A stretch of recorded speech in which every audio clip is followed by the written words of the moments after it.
go. Okay, I'm going to pull it up on my screen and Oh. whoever wants to read this, you guys can see it, right? Yes, I'll read. Awesome. This presentation meeting is private. Bearing false witness, misrepresentation, and posting inflammatory rhetoric in public forums is forbidden and shall be addressed in an appropriate manner.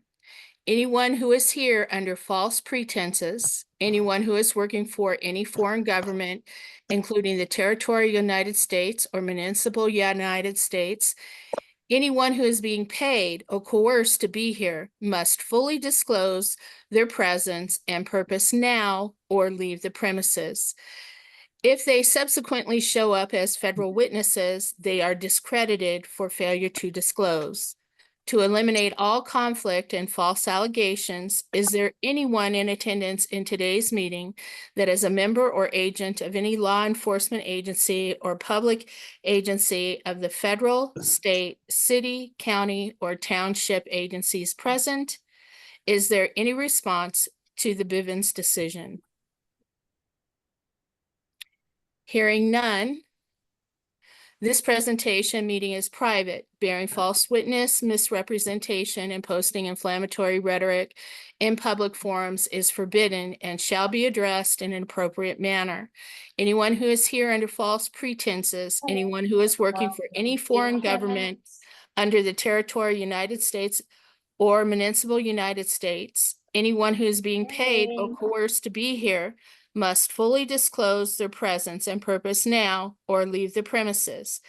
If they subsequently show up as a federal witness, they are discredited for failure to disclose. To eliminate all conflict and false allegations, is there anyone in attendance in today's meeting that is a member or agent of any law enforcement agency or public agency of the federal, state, city, county, or township agencies present? Is there any response to the Bivens decision for the I second? think my apple butter is better. I don't think that was a yes. Okay. This presentation meeting is private. Bearing false witness, misrepresentation, and posting inflammatory rhetoric in public forums is forbidden and shall be addressed in an appropriate manner. Anyone who is here under false pretenses, anyone who is working for any foreign government, including the territorial United States or municipal United States, anyone who is being paid or coerced to be here must fully disclose their presence and purpose now or leave the premises. If they subsequently show up as a federal witness, they are discredited for failure to disclose. To eliminate all conflict and false allegations, is there anyone in attendance in today's meeting that is a member or agent of any law enforcement agency or public agency of the federal, state, city, county, or township agencies present? Is there any response to the Bivens decision? Hearing none for the third time. All right. Thank you so much, Kalina. I appreciate that.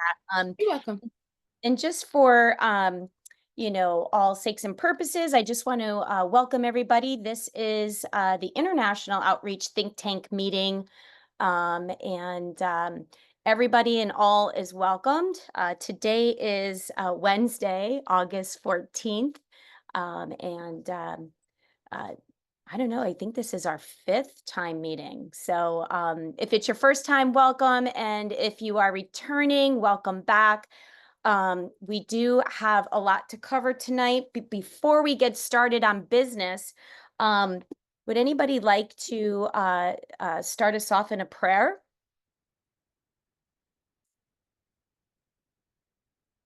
If nobody has one, I have one to read, but I like to offer it to anybody else if they're so inclined to do so.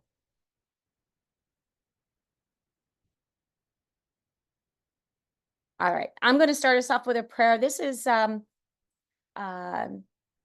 just a beautiful prayer that that I like to recite. It's sets the tone, I think. Anyway, all right. So, dear Almighty Creator, From the light of God that we are, from the love of God that we are, from the power of God that we are, from the heart of God that we are, we decree we dwell in the midst of infinite abundance. The abundance of God is our infinite source. The river of life never stops flowing, and it flows through us with lavish expression. Good comes to us through unexpected avenues, and God works in a myriad of ways to bless us. We now open our mind to receive our good. Nothing is too good to be true. Nothing is too wonderful to have happen. With God as our source, nothing amazes us. We are not burdened by thoughts of past or future. One is gone, the other is yet to come. By the power of our belief, coupled with our purposeful, fearless actions and our deep rapport with God, our future is created and our abundance made manifest. We ask and accept that we are lifted in this and every moment into our higher truth. Our mind is quiet. From this day forward, we give freely and fearlessly into life, and life gives back to us with a fabulous increase. Blessings come in expected and unexpected ways. God provides for us in wondrous ways for the work that we do. We are indeed grateful, and so it is. All right, guys. So just a few things before we get started on the nuts and bolts of this meeting. I did want to mention, for those of you who are not aware of our Telegram page, it's kind of been the area that we communicate with each other. Some people post some material up there as well.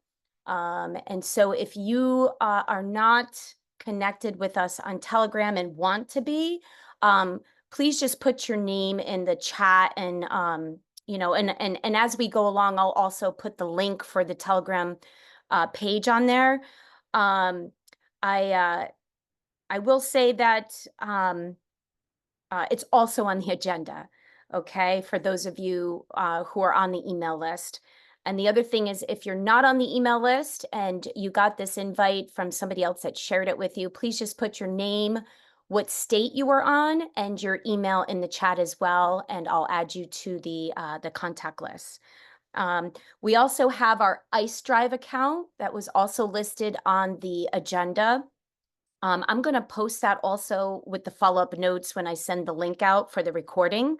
But the Ice Drive account, we have the opportunity to share documents and share different materials like brochures or flyers or anything that has been helping our assemblies with outreach. Okay, outreach and education, really. And I just wanted to touch on a few people that have been reaching out to me and wanting to share some things. Nikki, I believe her name is Nikki Isaacs, and she's on Nevada. I don't think she's on the call tonight, but she's put together, I think a lot of you might be already aware of it, but it's a handbook. And I just received it today, so I haven't really had a chance to thoroughly go through it. But the intent is having some kind of a handbook for each of our assemblies who wish to use it and have it to give out to their members to help them navigate once they are back on the land. And so I think what I'd like for us to do, and again, this is up to all of us who want to participate with this, is being able to review that document. She said that it's a work in progress, so it'll be a live living document that will can be tweaked as we go along. I think she's given permission for each of our states to use it as is and as a blueprint to add where they see necessary to change it for the needs of their own assemblies. So I just want to thank Nikki Isaacs and just say what a blessing it is for so many people across our entire land, internationally, are getting involved in sharing their material. Honestly, I think it's just generous of everybody to share and want to share and be willing to share and allow us to use their material for the needs of our own each individual assemblies. So I'll be sending that link out with all the information that we have from tonight's meeting with the notes, along with the Telegram link and the Ice Drive link. I also told her that we could also upload it to the Ice Drive account, so that that resource will be listed there for other assemblies that just want to, log in and grab it. And I also just want to say, I started the American States Assembly's podcast. Gosh, I think it was in 2022. It was March of 2022. And the intent of that podcast was basically to put a face to each of your state assemblies. Every week we have the pleasure, honestly, it's a pleasure and an honor to see Anna and Terry. We hear a lot from them. And then we also have the podcast with Neethi on Tuesdays. But we want to be, the intent for this specific podcast was to put faces to each of our state assemblies and allow your state assembly to have a platform, on the World Wide Web that you can share with each of your, your network, and just blast it out to all of your networks, so that you have a platform to market your assembly, and also to introduce the world, honestly, the world, to all of the beautiful men and women on each of our states that, in my opinion, are the true patriots of this movement. And so I want to also say that we don't want to wait until your assembly is close to being fully standing, or, maybe you feel you're not ready. In my humblest opinions, it's showing, even if it's just a few people on your state, if you're a small assembly and you're just showing up and trying to get yourselves organized, it's such a beautiful and vulnerable moment to be able to memorialize this historical event for each of our assemblies, no matter what stage you're in, and to give a face and a voice for your assembly, inviting the Americans who are still U.S. citizens, inviting them to come to one of your events, listen to the podcast, and hear what we have to say, and hopefully bring more people back to the land and soil on your state. So it doesn't matter what stage you're in. It doesn't matter if you're comfortable being in front of a screen. I think most of us are used to, by now, being in front of a screen doing these Zoom calls. And so I also want to say that I try to make it as easy as possible for that interview to take place, because I know that a lot of the people that are doing the work in each of our assemblies are not, they're not outgoing people. They're more introverts. They're not extroverts. They're more introverts. And so I wanted to make it suitable for all walks of life to be able to come on, answer a few questions. So we, put the questions together ahead of time and send them out to everybody, so that you're not blindsided or thrown any curveballs, and you're prepared for the questions. And it's basically, getting together with a bunch of your friends and just having, an open discussion, and just trying to give your state a platform for your assembly. So I welcome all of your assemblies. I've only interviewed 22. I've only had 22 interviews. I'd love to see all 50 of our states on there, and showing a strong presence, and letting everybody know that each of our states are fully standing. So I welcome, if you're on here tonight and your coordinator's not on here, all of your officers. It doesn't have to be just your state coordinator coming on. It could be your marshal at arms. It could be your recording secretary. It could be your ombudsman. It could be a committee chair. whoever really is comfortable in your assembly to do the interview is what we're, welcoming. And Kalina, you have a question. Go ahead. Yes, I just wanted to actually make a comment that On Colorado will be ready probably the second week in September. It's just that I have to travel to help my mom to California for about 3 weeks. But then when I come back, we will be ready with some more results to the table. Awesome. Okay, that's great. So if you guys want to take a look at your schedule, if you're looking at the second week in September, Mhm. day and a time and send it to me. Give me a couple of days and times that you're available, and I'll check my schedule, and then Okay, we'll just get it on the schedule. sounds great. Thanks so much. I yield. Awesome. Mhm. Yeah. All right. Mm. And if anybody else doesn't have any more questions about that podcast, I'm going to go ahead, or anything else that we covered, I'm going to go ahead and give the floor. Oh, wait, before I want to, Louise, I'm sure if Give you enough room? you're on there, I'm really excited to get to get going on what we're talking about tonight. But there is a few new business stuff that I just wanted to go over. Like I said, I think I talked about Nikki Isaac's work with the handbook. And if there's anybody else on the call tonight that wants to get on the schedule for our next meeting next month to discuss some kind of outreach or educational material, I also want to plug I think Status Correct has some videos up on YouTube. I know Bart Drager on Oklahoma has been very busy doing some outreach YouTube videos. He's been sharing his slides, by the way, on Ice Drive, and they're very well done and very well laid out.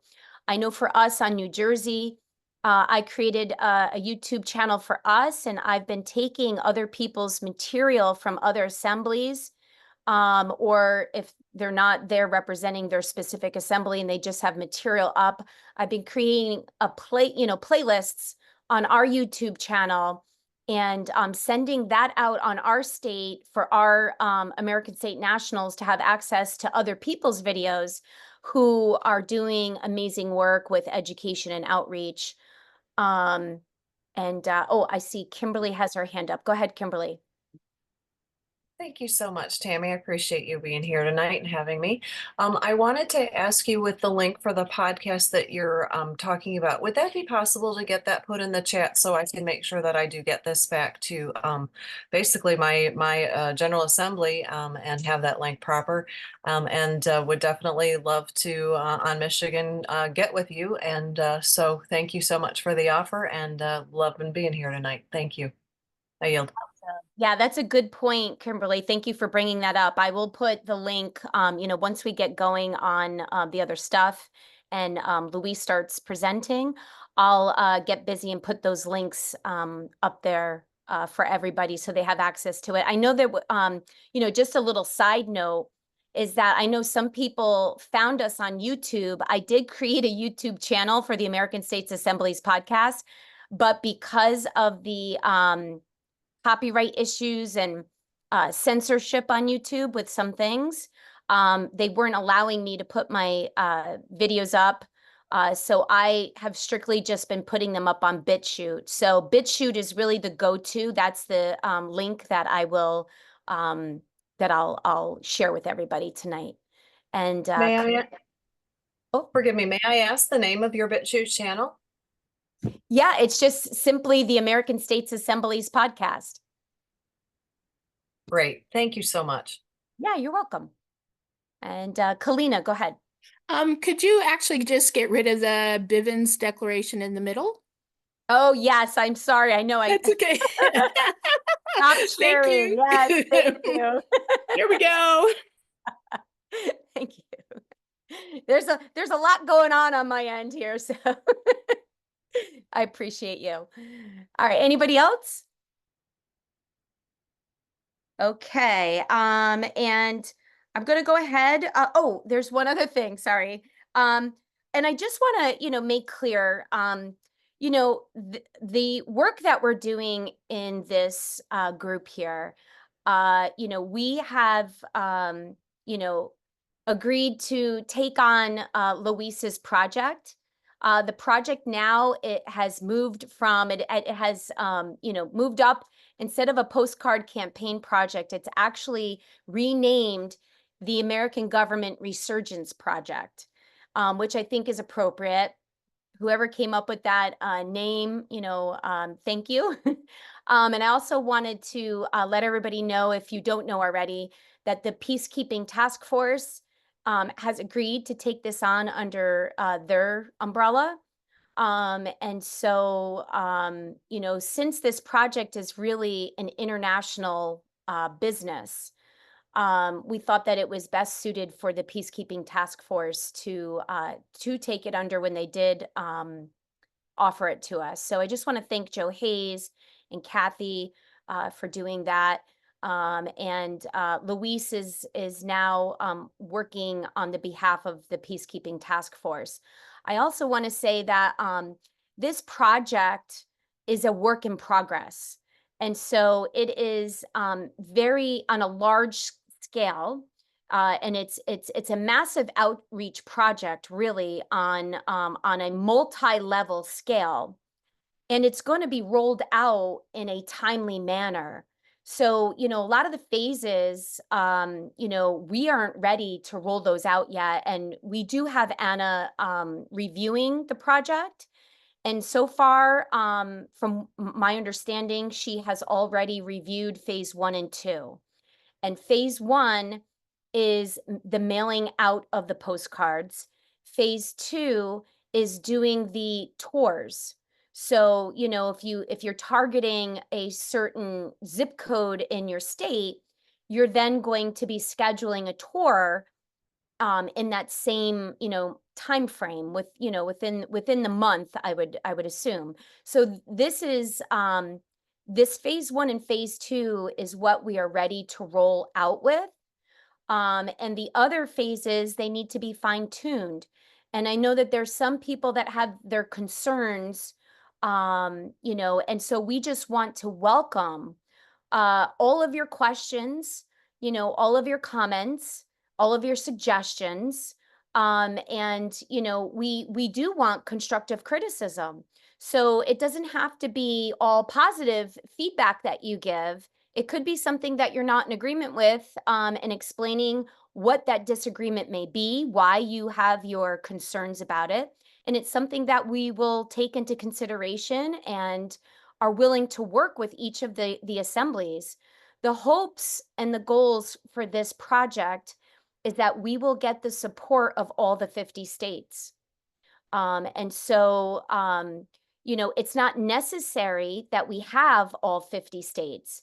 It just would be nice because it shows that we are unified.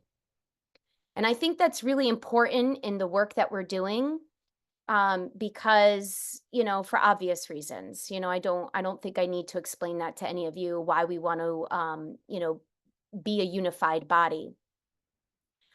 And with that said, there's going to be things that people don't agree with, and I get that, and Luis gets that. And we want to accommodate all assemblies. So we're welcoming all of the feedback, and we're willing to work with all of you. And so that's what I wanted to convey before we get going on the project. And we are hoping that everybody on the call tonight, or people that are, going to watch the playback of this, we're hoping that you bring this to, bring the entire project, maybe show them the meetings. We now have it on YouTube. Luis created a YouTube channel specifically for this project. And we also have the California Assembly. Michelle Ford has been uploading it to the Mop and Bucket Rumble channel. So, it's out there for the public to see. It's out there for everybody to view and to understand the concept of the project.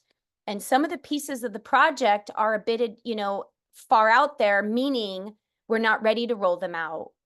We're planning for the future, which is something that somebody that has the foresight to see, somebody that can plan out and look towards the future. I think that's very important for us.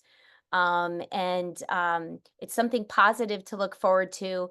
I know that some people had some issues with some of the verbiage. And again, just to make sure that we're very clear, nothing is set in stone.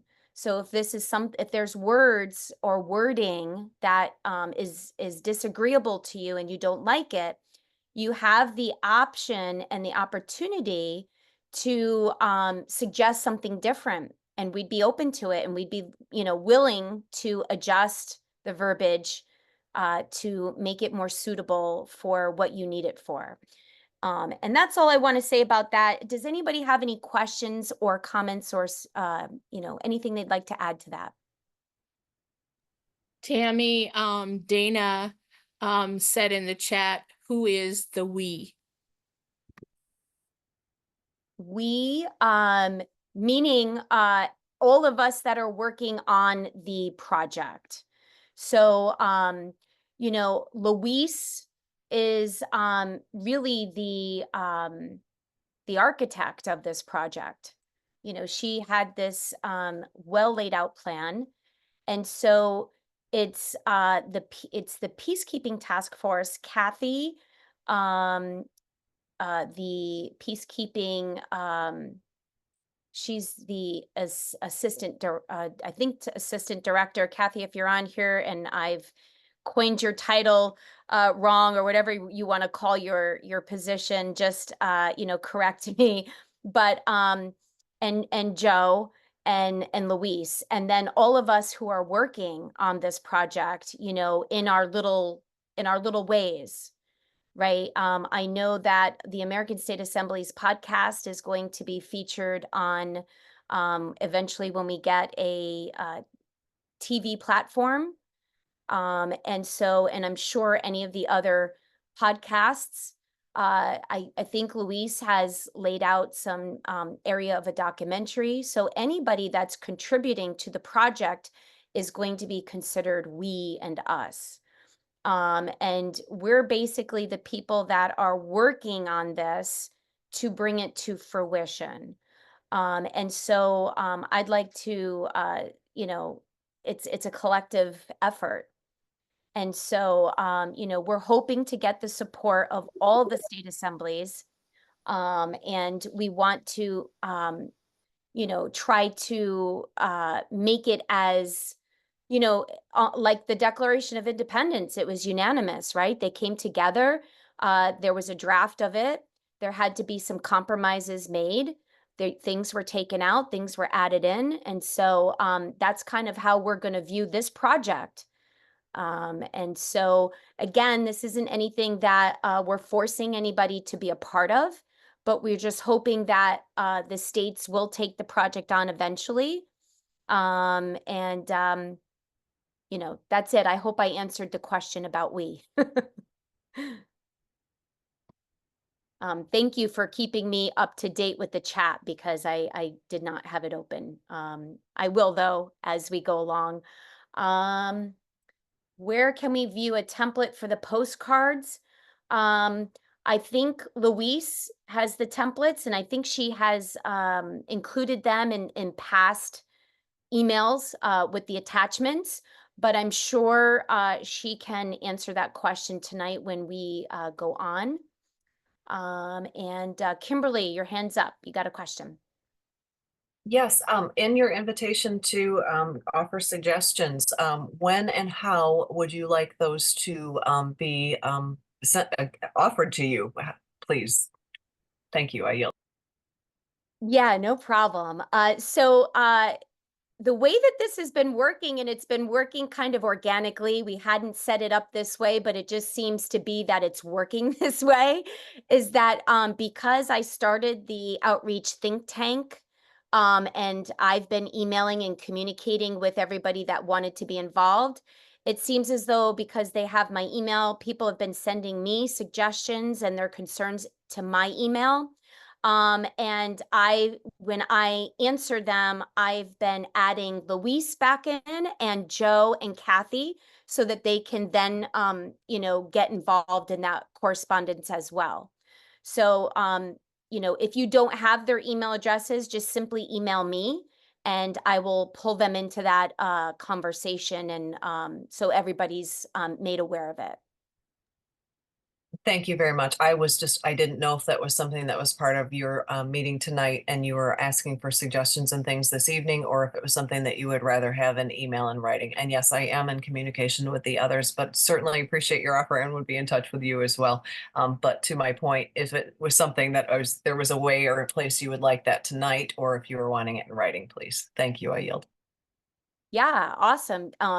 Tonight we are going to be going through. I'm sure you got the notes that was in the email, so we're going to be going through that tonight. And most certainly, if you already off the bat, before we get started, have any suggestions, comments, or questions, we can answer them now. And then, once we go through the agenda of the project, you're more than welcome to also, you could probably write your comments and suggestions in the chat once we get started here. But if you think of something outside of the meeting tonight, just email me. I'll put my email in here in case there's anybody new and doesn't have my email address. Thank Okay. you very much. I will be very brief, but the only thing I wanted to offer, and I just am so in awe of all that everyone's doing and just so honored to be a part of it. But I was thinking, and one of my esteemed GA men and women on Michigan had pointed out in one of the last meetings the need for recording secretaries. And so I wanted to, been thinking about this, praying about this, and really, I think we have an opportunity to do a multi kind of rollout kind of campaigns where we're actually letting people know also in parallel that we need marshals. We need recording secretaries, that there's work to be done and that there are jobs that are, we're calling for. And I think that if we don't potentially spotlight that, we may get ourselves in a bit of a log jam for trying to process all the people that may be coming with such a great outreach. So I just want to have as great a ease of flow that we can going through the process. And I certainly don't want to overburden our recording secretaries. So I was just thinking that perhaps we need to have an in motion parallel, outreach campaign for these things. And I think that, again, maybe calling militia to duty and what that really means might be also another parallel campaign that's going to really want to gravitate people. So I just wanted to put that on the table as possibilities for, sort of considering and including in this, because I think that, what we're looking at is so good going this way, but I would really not want to burden anything otherwise. And the other thing that I hope I'm not out of turn saying this, but I am so excited for Michigan. They are doing such good work. We have a document generator for paperwork right now that our state coordinator and our IT group are doing that. Honestly, it's going to be off the hook. I mean, they were practicing with it today, and the report that came out is they were able to process a 1779 package and the letters that were needed in 5 minutes with everybody's names put in, loaded in where they needed to be, and bam, literally ready for signing. So they have figured some stuff out here with this. It's going to be able to make this a much more efficient process. So I just wanted to cheer for them and say they're just awesome rock stars. And I think that they're going to be able to be offering some of this to potentially other states. I don't want to speak out of turn, but I hope that this will be something that they can do to be helpful to basically free all men and women. So on that, I will shush. Thank you so much for a moment to talk, and go for it, Louise. I can't wait to hear what you've got next. Thank you, friends. Love you all. I yield. Kimberly, that's amazing. And, no need to apologize. We're excited to hear about the updates on any, other state. I will say that it has been a blessing to be in contact with so many other states. I've interviewed, 21 other states, and the amazing men and women all across this land is just, it blows my mind. But I will say that just to touch a little bit, and then we will give Luis the time here. But uh, On New Jersey, what we've been trying to do, and we have a lot of work to do on New Jersey. We are one of the smaller assemblies, but we're trying to get a handbook together, meaning a handbook basically that's welcoming them back to the land and soil, but then explaining to them the structure of the government and how it operates. I think that there's a lot of confusion because we've lived in this de facto government for so long, where there is a top-down structure, that people entering into our assemblies have a hard time taking on a leadership role because we are all the leaders. And so they're still looking for a one particular leader that gives them all the answers, and instead we have to learn how to all, self-govern and be a part of this process together and find our voices again, because our voices have been quieted and shut off for so long. And this is how we've been trained, right? Sit down, shut up, and do what you're told. And so we have to get out of that mindset and get out of that behavior pattern. And so for us on New Jersey, being able to explain that to them, and then obviously modeling that for them when they come into our assembly and are on our meetings, but also have the descriptions of each of these positions and letting them know which has been filled and which needs to be filled. And so that's something that I would encourage all assemblies to do, because like you said, Kimberly, we're going to probably be having a mad rush of people coming into our assemblies, and we're going to need more recorders, and we're going to need marshal at arms and ombudsmen and sheriffs and deputies and all these other positions filled. And so if we're not prepared, like you said, it's really going to be one big cluster, you know what. And so yeah, I think all of that is in the works. If it could happen a lot sooner for us, I'd love it too, but I know it's in God's timing and not my timing. So I'm learning patience as we go along here. We got somebody else. Karen. Hey, Karen, good to see you. Karen Sandler, Georgia coordinator. So I just wanted to share something fairly new. You met Valinda Wood on our podcast interview, and she has done a brand new link tree that has TASA sites on it, and she included link trees of all the 50 states that have link trees. So if you don't mind, I'd like to share that in the chat. Absolutely, go for that. And I meant Yeah. to mention Valinda's work. I did post it in the Telegram page, but Valinda has been knocking it out of the park. Yes. I mean, she has been doing amazing work.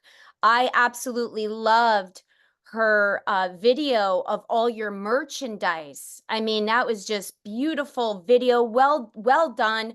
I'm hoping, if she's on here tonight, I'm hoping that we can get her to do, help us with some of that stuff with this project moving forward. But again, thank you for bringing it up, Karen. I appreciate it. And I just want to say, Georgia is knocking it out of the park. So well done, Georgia. I could share George's link tree if you want also. Yes, go for it. Give me a minute. Okay, thank you, and I yield. Yep.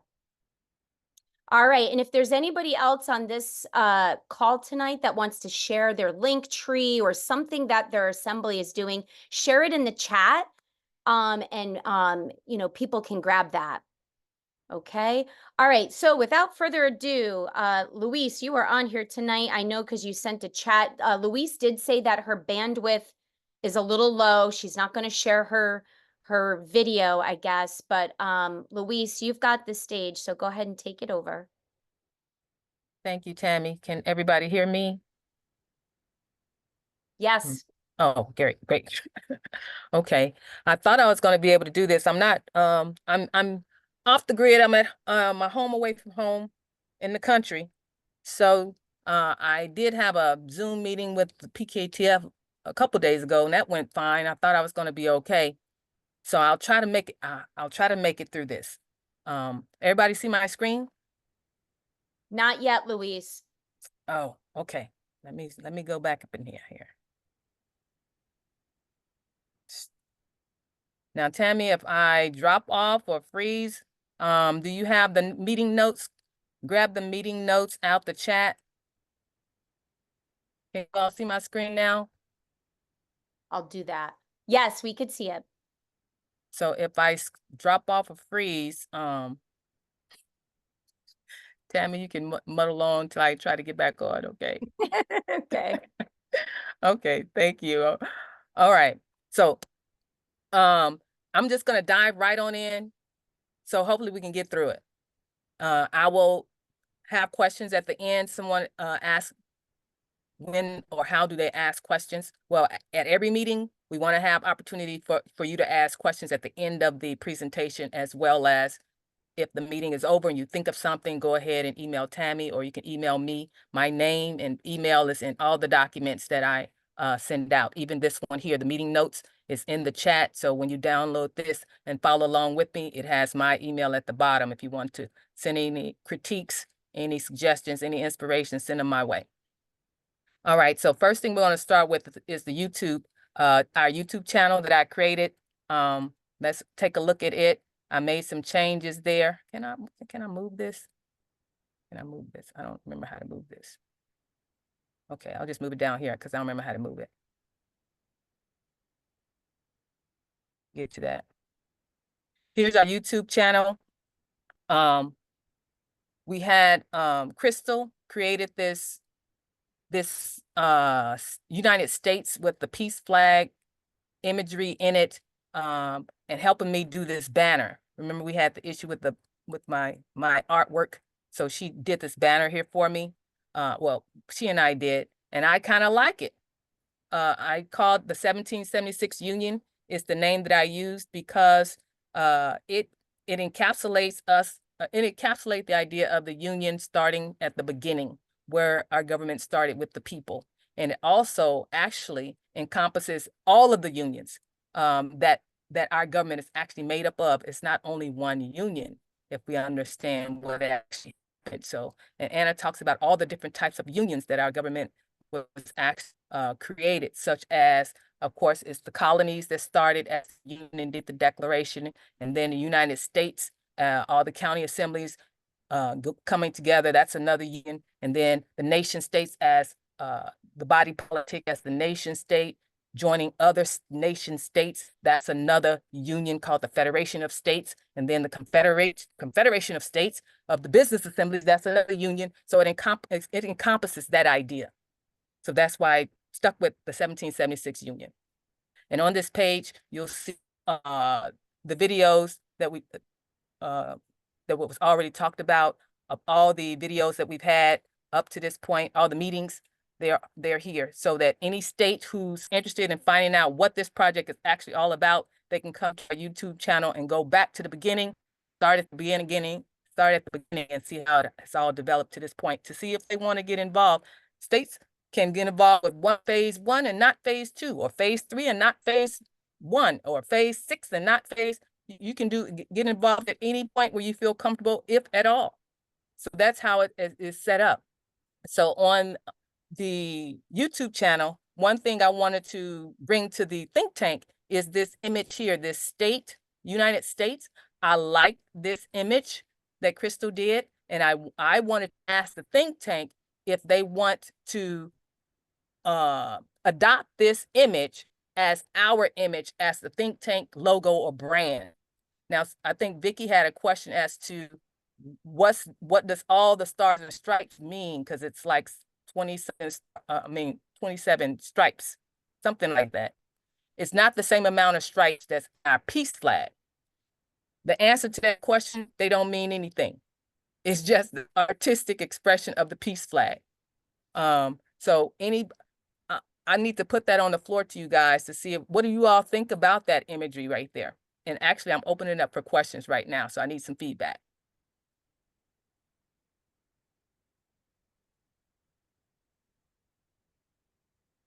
Did I lose everybody? You've got Kalina's hand is up. Go ahead, Kalina. Hey, I love the image. Just to kind of knock out the confusion, I would just reconfigure it with the same amount of stripes as the peace flag. I yield.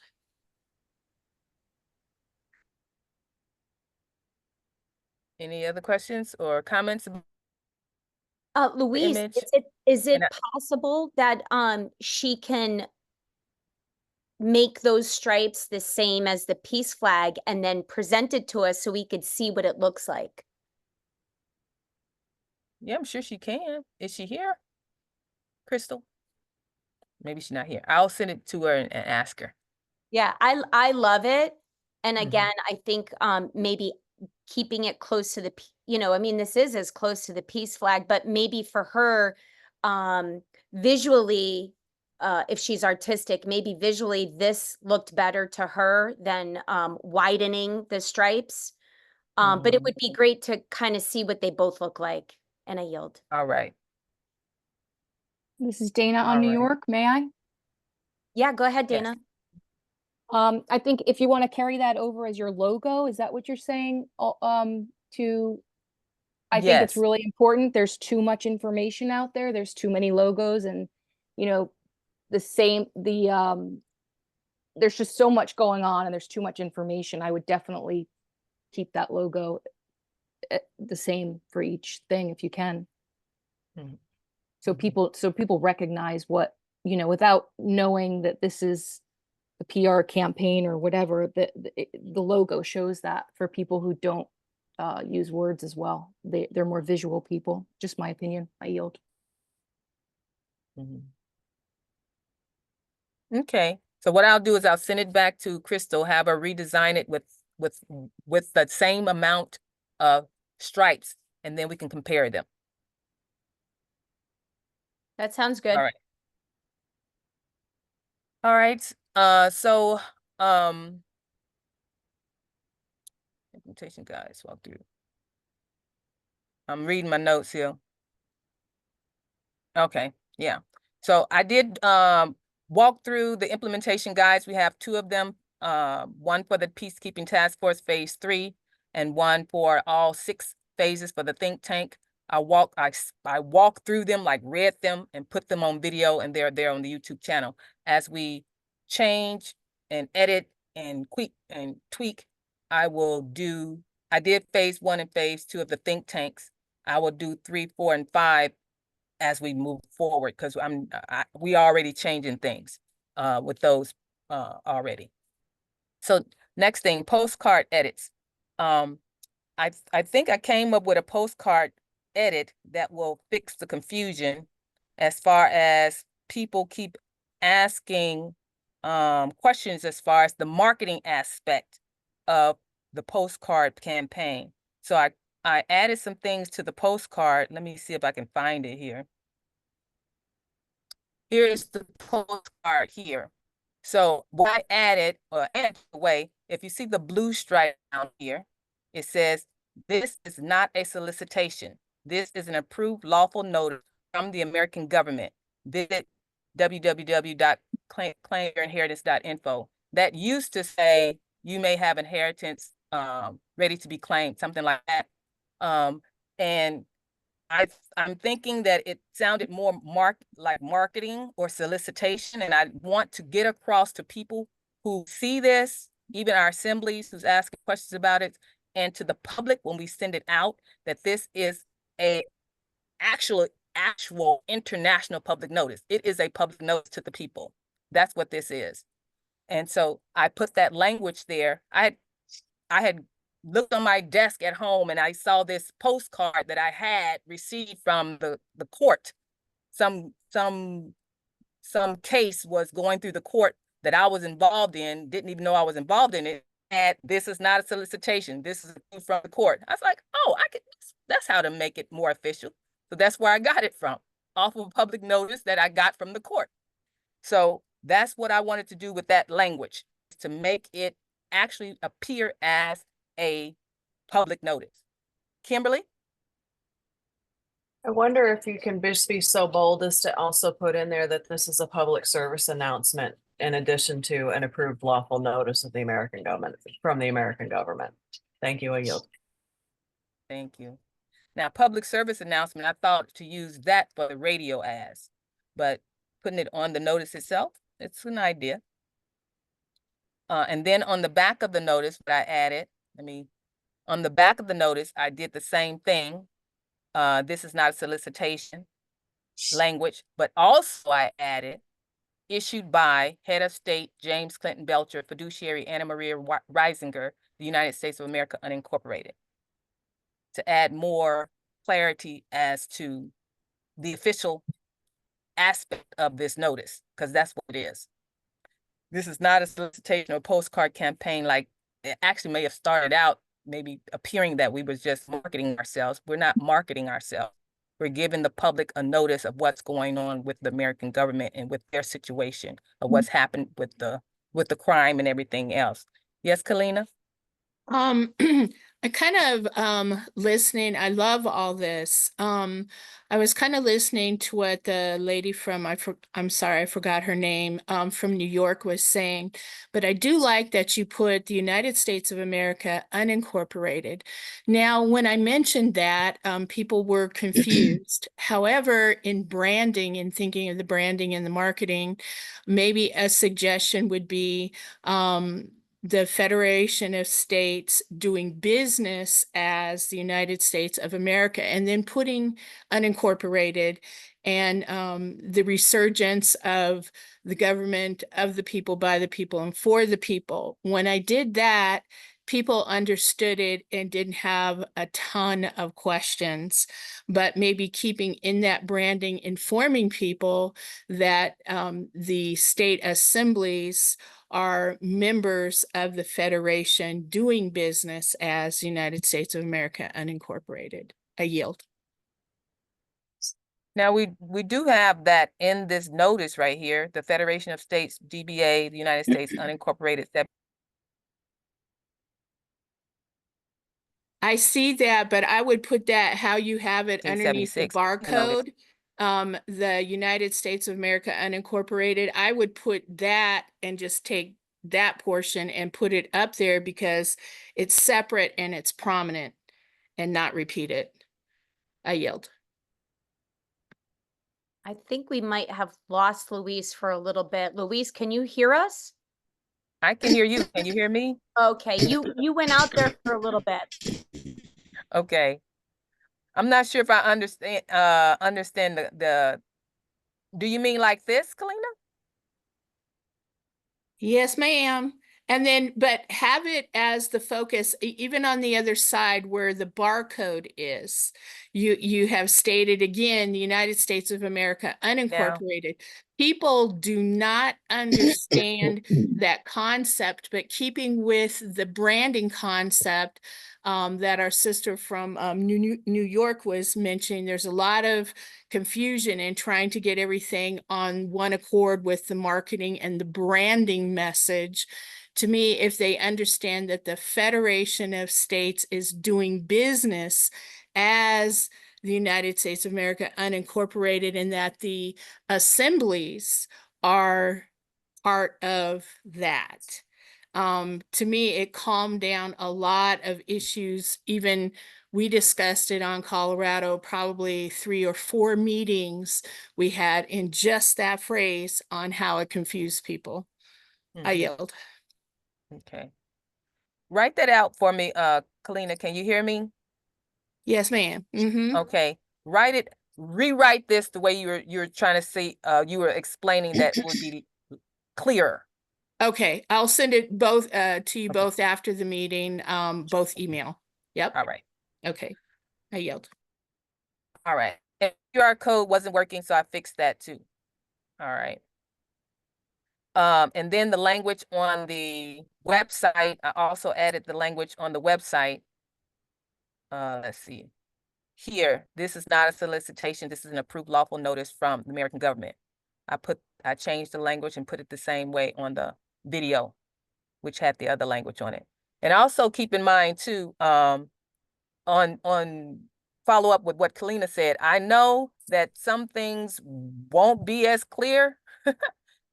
Looking at one individual piece of material, like the postcard, for example. Of course, we won't be able to put everything on the postcard to make it perfectly clear, but I want us to look at this as a funnel. So from the postcard, they come to this landing page to watch this video. The video will explain in detail more of the things that may have confused them on the postcard, because everything can't go on a postcard. So, and from the funnel, from the video here, they probably will have questions too. But from the video, it tells them to contact their state assembly, which are listed down here. They can contact them there or at the top at contact your state assembly here.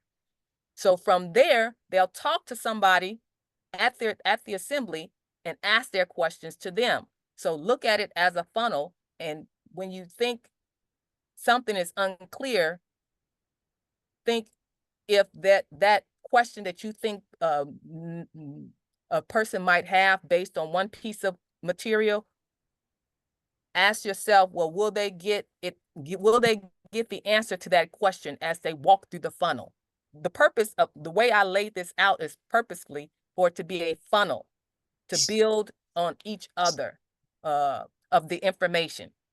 Postcard is a snippet, then the video is more. Visiting the state assemblies, that's even more. Getting in contact now with people personally, asking questions, knowing that this is real and we're not soliciting for them to buy something. So that's how the funnel is built.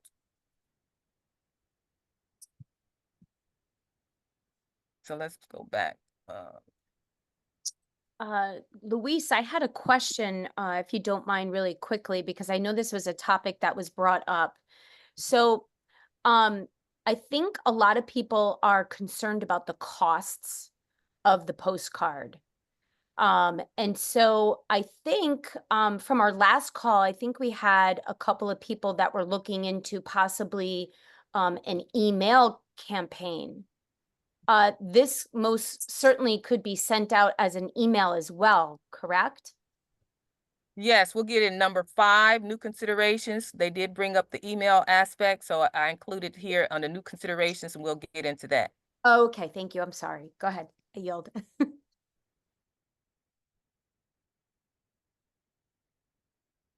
Can you hear me yet?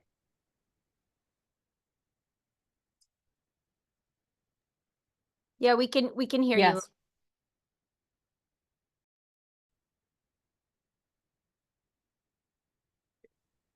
Can you hear me now? Yes. Okay. Yes. All right. So yeah, we'll get number 5 on that one.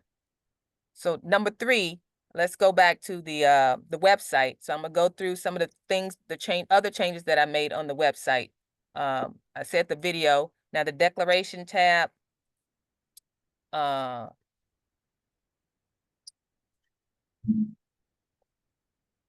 the declaration tab, I talked last time about what I wanted to happen on this page is where people will come and fill out the form.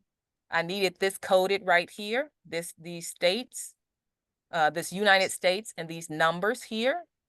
I needed that coded, which I did have someone, I hired somebody to do the coding here. Then as you're doing your tours, and even you all yourselves, once we get this launch, you can even go here now and fill this out, and it will start tallying up the numbers. So this is the declaration page where we have our declaration down here. We changed the name to Our Commitment to the Unanimous Declaration of Independence 1776. Cheryl and I, going over it back and forth over, well, is this clearer or this not clear? Or we've edited and re-edited and edited some more. So we decided on our commitment to, and I think somebody said that far at the beginning when I even came up with the idea. Our commitment to the Unanimous Declaration of Independence 1776 is now the title. And then you see that little flag, not the flag, the United States. If we adopt this as our trademark, or the other one, whichever one, it will go on here as a trademark of us as the think tank putting this out. This is our declaration. People, like the people of the land and soil, are committing to the Unanimous Declaration of Independence. And the peacekeeping force under their umbrella, that's why theirs is there too. So it's not coming from any assembly. It's not coming from it's coming from us in our soil capacity. We are committing to the declaration. And every time you go and talk, any of the assemblies go have their tours and they talk to the people that were invited, one of the things that they're going to do in their presentations is invite people to come to this page and fill out their name, whether they're a state national or whether they are a dual status national, as an official, territorial municipal official who did their declaration, or if they're an employee who did their declaration, they're going to fill this out too, because they're going to verbalize and state that they are committing to the declaration. So that's what this page is for. And so I got that done. Everybody still hearing me? Yes. Oh, okay. All right. What else? The other thing on this page that I've changed. Now we talked about the mission. This page here about the mission, we wanted to get the 50 states permission to use their logos here. Illinois did give us a permission. We haven't gotten, I haven't gotten anybody else's specific permission yet, other than Illinois. So what I think I'm going to do I still want to use this page, but I think use this document. We're still going to develop. Anna hasn't reviewed this document yet. But what I think I want to do with this particular document is pull it off the website. I don't want it to stop us from launching, because we still have to have her approve it, and then we still have to have 50 states. So we'll have to give time for that. So there's another thing that I was thinking about adding to and replace this tab with, and I'll talk about it there later. But I am thinking about taking this off of the page.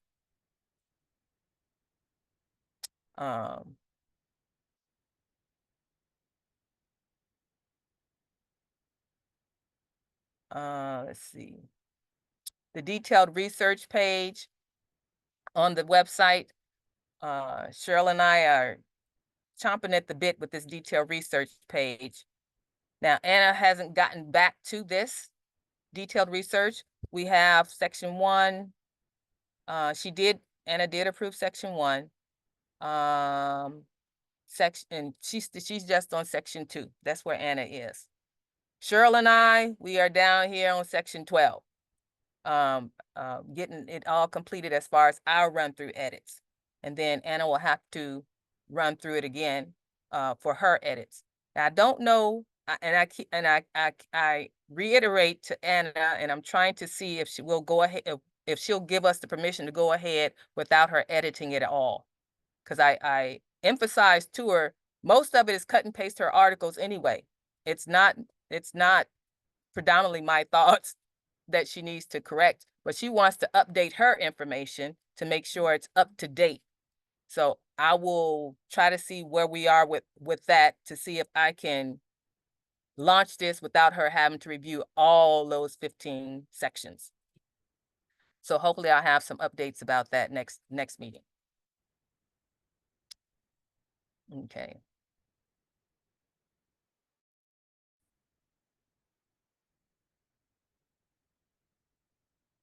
Gwen? Can you hear me? Yeah, sorry, I was having trouble unmuting. So Oh. Gwen on Canada. I noticed as we do documentation, if there's italics on the page, it's considered glossa. So where you're referencing your Declaration of Independence, you may want to switch that font so that it's not the italicized.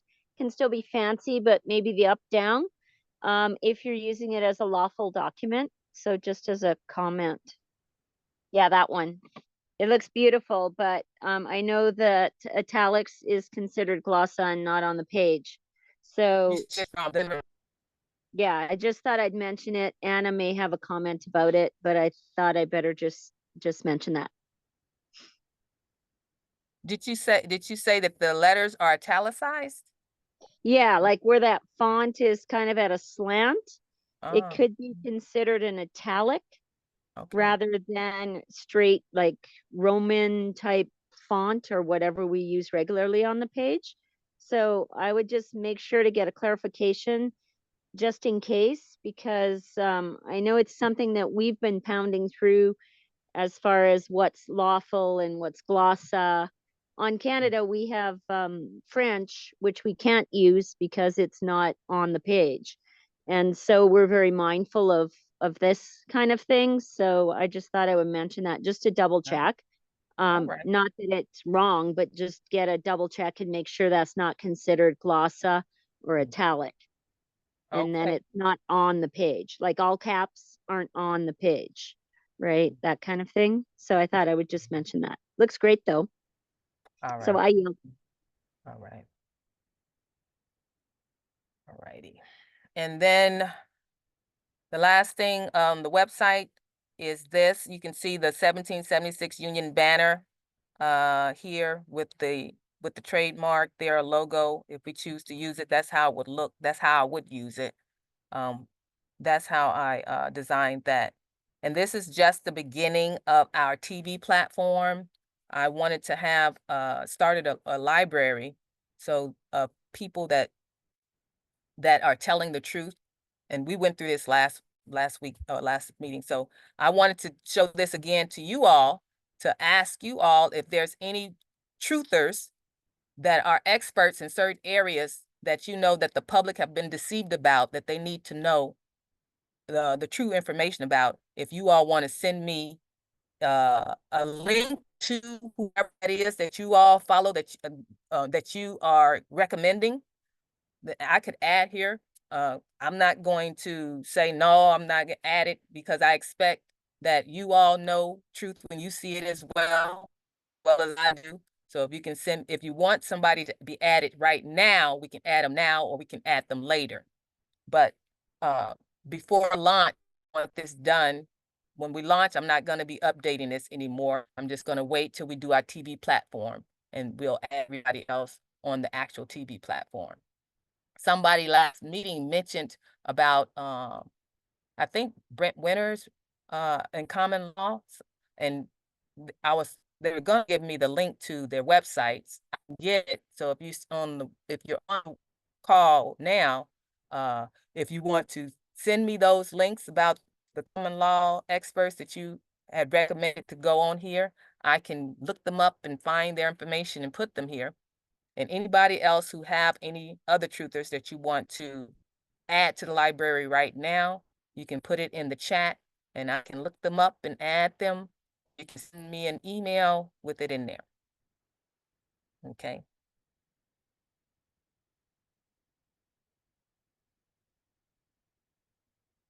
All right. Task team's progress. I've gone through some of the progress that I've shown you some of the progress that we've done here already. Does anybody have any questions? I'm trying to find where the task team lists. Anybody have any questions of what their task team assignments was and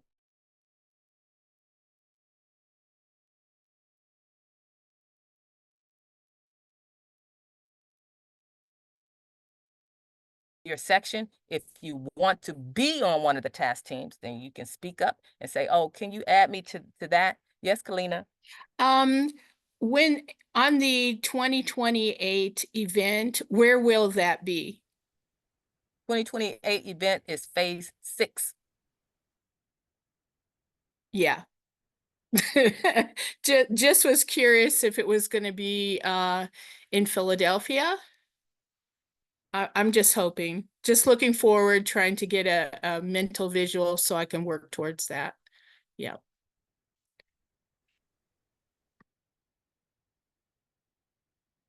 Can you hear me now? Yes, I think Kalina's wanting a little carrot to dangle in front of her to keep her motivated. And if she knows she's going to Philadelphia, then that's her Oh. motivation. Oh. You're right. So I think I'm not sure. I don't know how much you heard of what I said. None. Okay. Mhm. That's phase 6, so we're not even planning it yet. We don't know where it's gonna be. Philadelphia would be nice. But I can't even say anything more specific than it's just an inspiration right now. I love your inspiration. Thank you. I yield. All right. So let's start here with the task team 4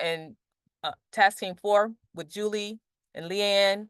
We were talking about Leanne wanted to do some PowerPoints, or thought it would be good to have PowerPoints to give to the assembly so that we all would be on the same page when we have our county tour. We haven't gotten any PowerPoints done yet. Is Julie or Leanne on the call? Is anybody on the call who would like to be on this group to try to do some PowerPoint, put some together to have it as a reference for the assemblies? What will be in the PowerPoints? Well, they're listed here.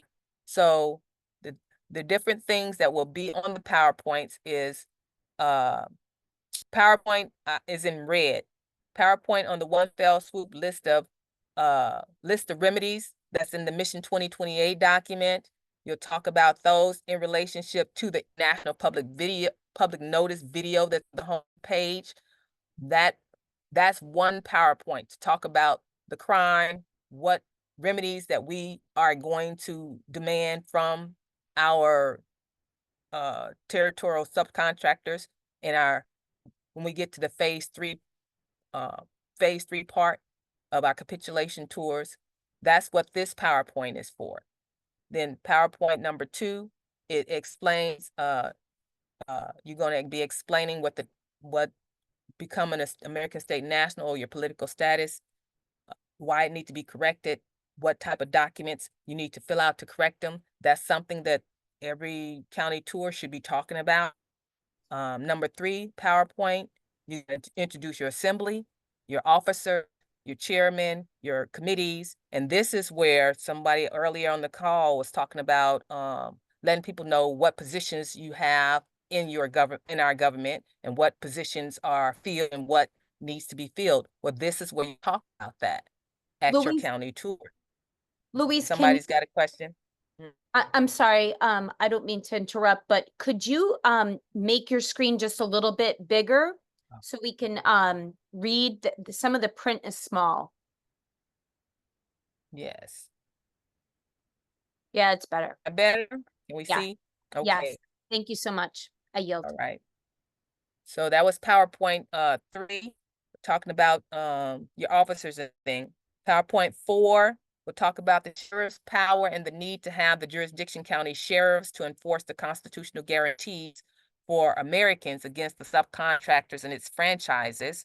That's what PowerPoint 4 is about. And here again, you're looking for candidates. As you explain what the sheriff's office is for and what the militia is for, you're going to talk about, every county need to have their sheriff and deputies and things like that. This is how you educate the public about our American government and what offices that needs to be filled and what offices are already filled. And since these are county tours, we're trying to get our county assemblies standing and seated, at least 50 of them. That's the goal. And the county assembly that we're going to start with first is the county that has the state capitol building in it. That's the focus on our first tour. And our first international campaign, postcard campaign, will be to that county, whatever zip codes is in that county. So you'll talk about your county sheriff, and we want to get that county sheriff elected in that county to go with our phase 3. Phase 5, the PowerPoint will talk about the Supreme Court. Our Supreme Court is in our county. So if you have a justice on your assembly, this is where the justice will step up and explain or whoever you choose doesn't have to be a justice, but whoever you choose to talk about the importance of our jural assembly and standing up our courts and how that is going to help us protect and secure our constitutional guarantees from being trampled upon like it has been all these years. So that's where the present, that's the PowerPoint for this particular part. And these 5 PowerPoints came off of the flyer. You all remember the flyer that had, let me see if I can find a flyer that had the topic points, the discussion points on it. Let's see. I don't know if I'll be able to find it. I'm trying to move too fast. I have Assembly Tour flyers. Remember the flyer? Let's see.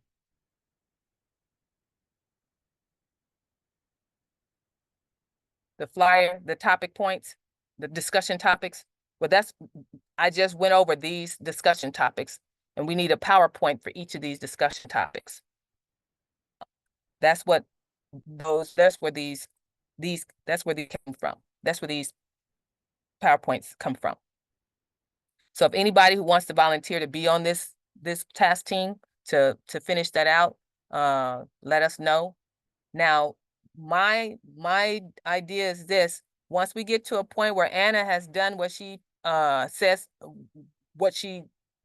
said she wanted to do, and she gives us the go-ahead, whatever we don't have done, we just won't have it done. It's not like we have to have particular things. And if you can see how I'm dealing with the website is, I will take something away and work on it in the background and add it in later once we get it done. So that's how that's going to work. So if we don't have a PowerPoint, we will just give them the outline of what it is that we suggest, because it's really a suggestion. We're not telling any assembly they have to do anything. We're just giving them a roadmap and some tools to use so they don't have to start from scratch.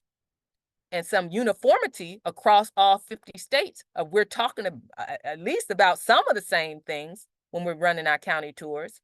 That's what we're trying to do with these pieces of materials that we're providing with we're providing to the assemblies. So the next, then we talked about creating a suggested schedule of events. Julie, Leanne, and Christina was working on that. So that goes along with the PowerPoints to try to lay it out and see how long it would be. Some assemblies may want an hour-long presentation, a whole hour long, and some may want 2 hours. So they'll pick and choose what it is they want to talk about anyway. What will they be able to get?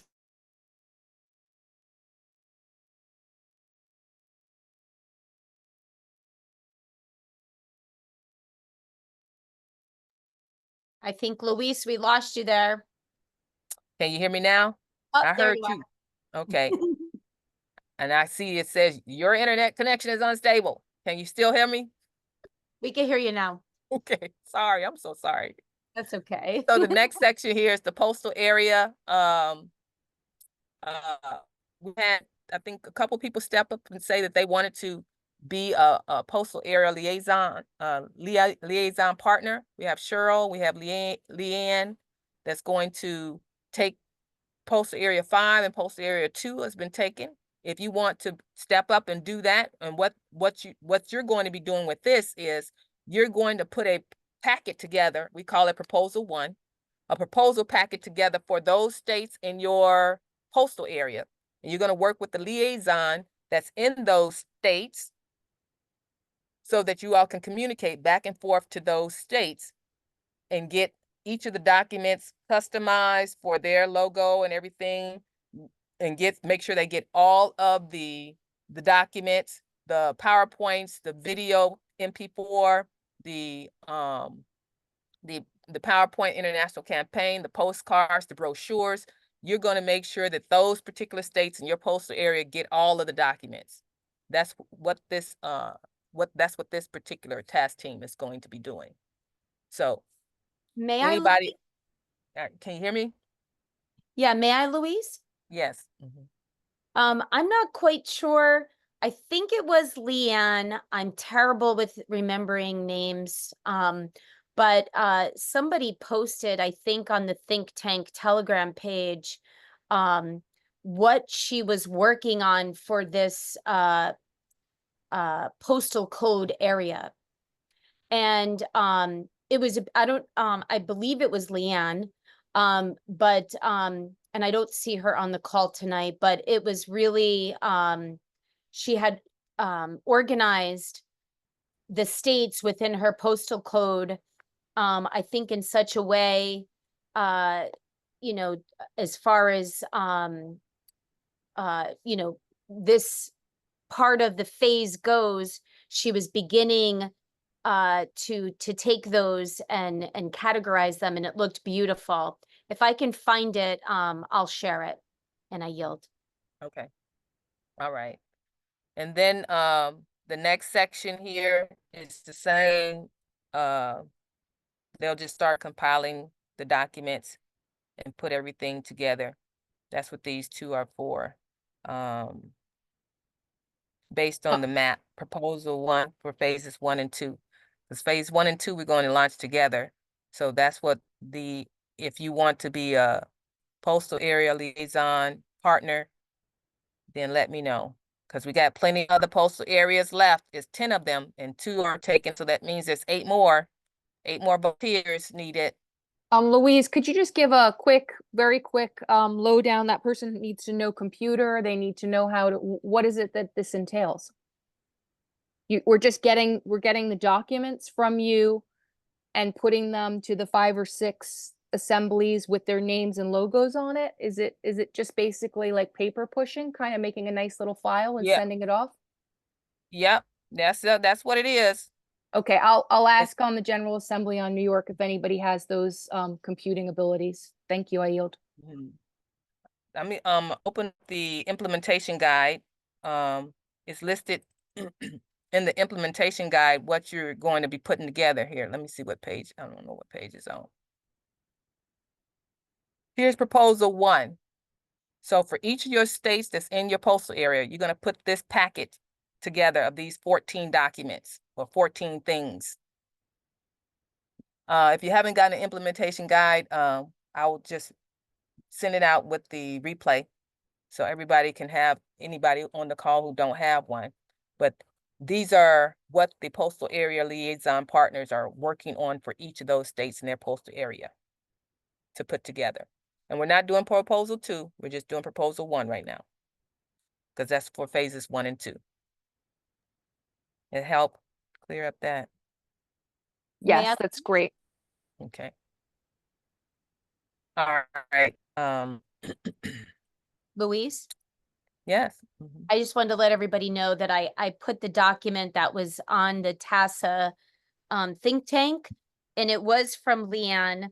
It looks like it's the Minnesota tour. So she has categorized all of the counties, No. Let me see if I and she put the population in each of the counties. I think she added the towns within the counties. It's actually very well laid out. It's in the chat, so if anybody wants to open it, it's a Word document. And I yield. Thank you.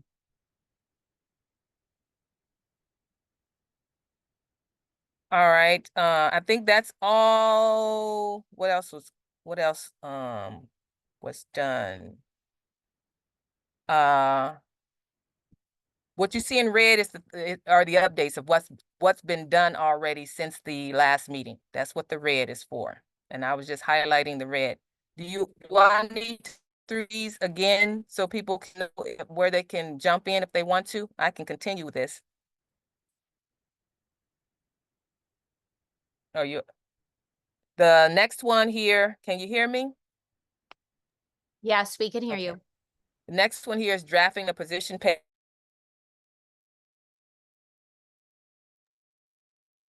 Oh, you went out a little bit, Louise.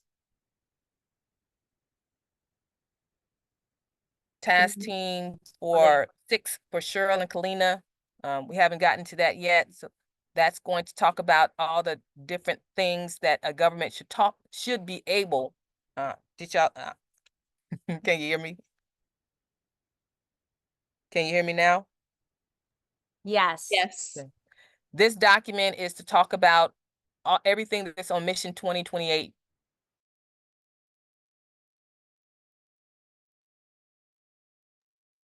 You went out again.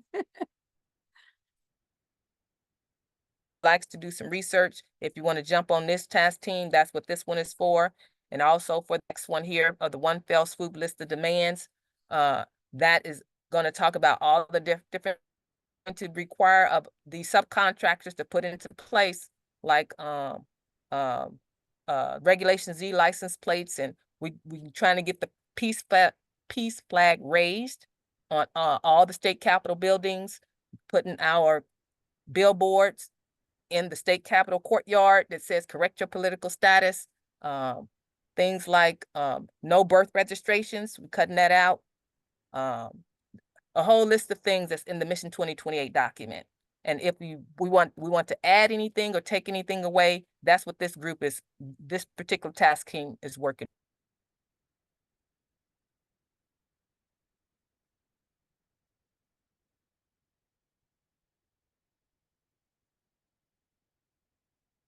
I think Crystal took a look at that. And Kalina also said that they wanted to work on that. We haven't gotten to it yet, but that's the poster that has our subcontractor on one side, which is Trump on one side, and on the right-hand side was Jim, and talking about the subcontractors is handing off the control of the America back to the American government. That's what that poster is about.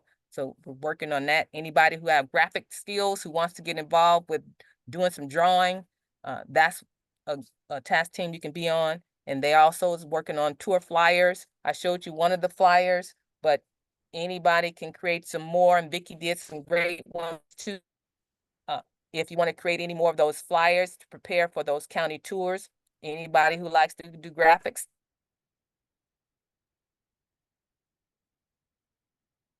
Luis, you cut out again. YouTube. Luis, can you hear lost me? I can hear you. Okay, you cut out a little bit, but if you don't mind, could you explain to everybody basically the process in which you foresee this project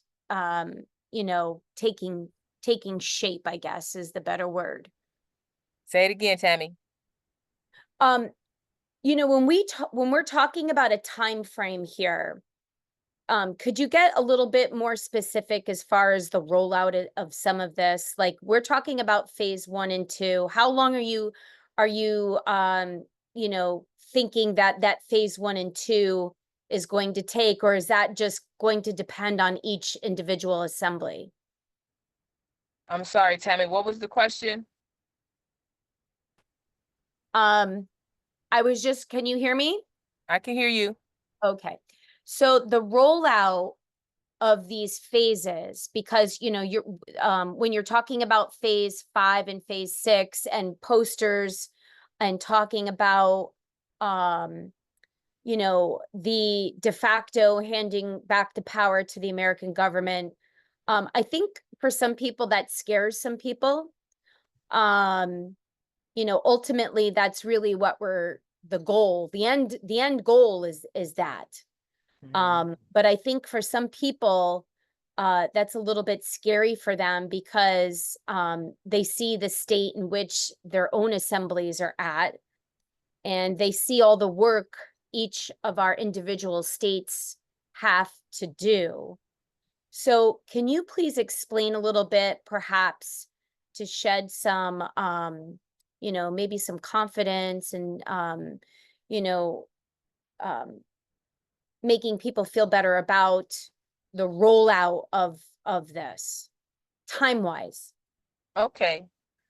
I'm getting little bits and pieces, but I think what you're asking is you want me to explain how the rollout, the timeline of how all these are going to be rolled out as it relates to us influencing or getting the de facto to capitulate. Correct. Yes. Okay. So and launch date, did I lose you? Did you No, lose we me? can hear you. Oh, We can hear you. okay. I was gonna go over that rollout on number 6, but I'll go up here. You know what? If you're going to get to it, Luis, I'm sorry. I guess I'm getting ahead of you. I don't want to get ahead. Okay. So if you're going to get to it, no worries. But I know that that was a concern of some people. Because here, number 5 is going to address that concern of some of the ideas here in number 5. So I was pretty much wrapping up the task teams list. The last thing was because I did all the YouTube in the website part. So the last thing was the radio announcement. Somebody mentioned that earlier, and the radio announcement is where I thought that we would use that language. This is a public service announcement from your American government, the United States of America, doing business as the Federation of States. We have reclaimed your American birthright inheritance, your identity, your credit, your gold, and your land assets back from our governmental services subcontractors, the United States government.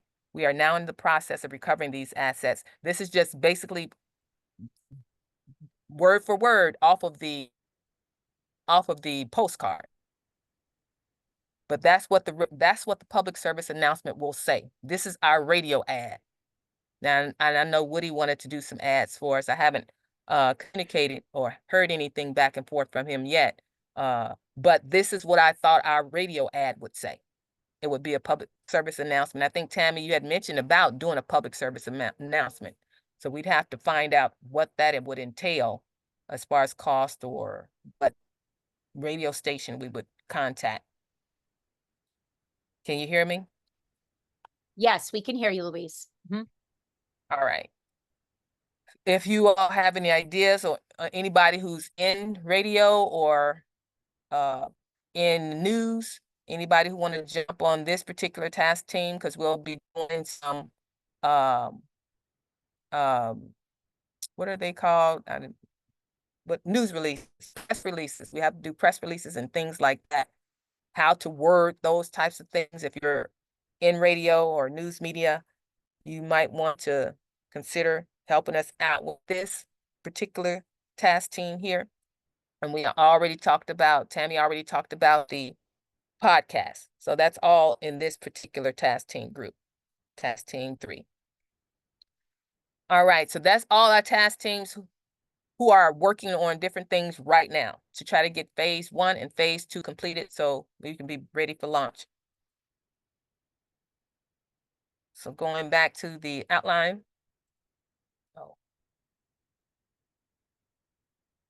All right, so let's talk about some the new considerations. Now I think Tammy already brought up about the cost of how much the postcard mailing is going to cost. So I'm thinking that it would be helpful, and I haven't gotten to do this yet, but I think it would be helpful for me to do a side-by-side cost comparison and pros and cons of each of them. When I say each of them, there's 2 types of postcards that we have talked about throughout this development. One is the Every Door Direct postcard versus the direct mail postcard. Now, the Every Door Direct postcard would be this type, the big 6 by 9.5 or 8.5, whatever size this is. This is the big postcard, and this is the card here.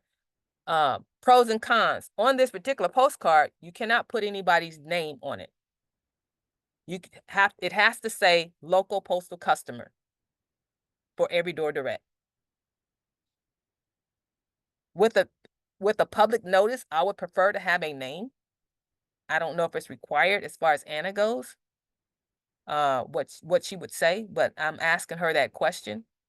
And I'm thinking that the Every Door Direct mail postcards will be cheaper than the direct mail postcards. Let me give you a picture of the direct mail postcards. Let's see if I can find any of those. I don't know. Now the direct mail postcards They are the smaller ones, the 4x6s. Let's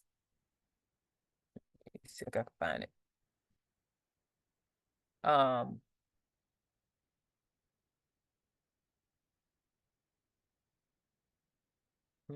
Postcard. They are these. Oh, wait a minute. Did I open the wrong thing? Wrong thing. Hold on, wrong thing. They're the smaller ones like this. But on these postcards, you can put the actual person's name on them.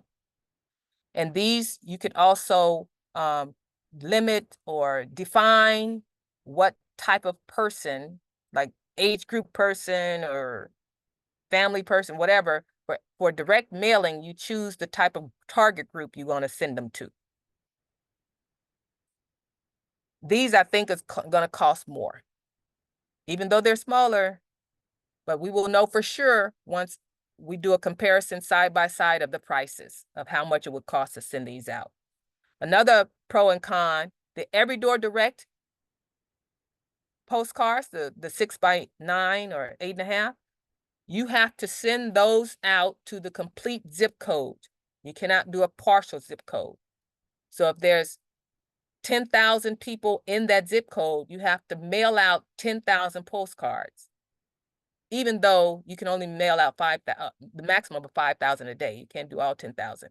But those are some pros and cons the assembly will need to consider when they choose which type of postcard campaign they want to do. And I would like to have it written out for them at a first glance for them to kind of see a price comparison and a pros and cons. I'm trying to have that ready for the next meeting or even send it out if I get it done.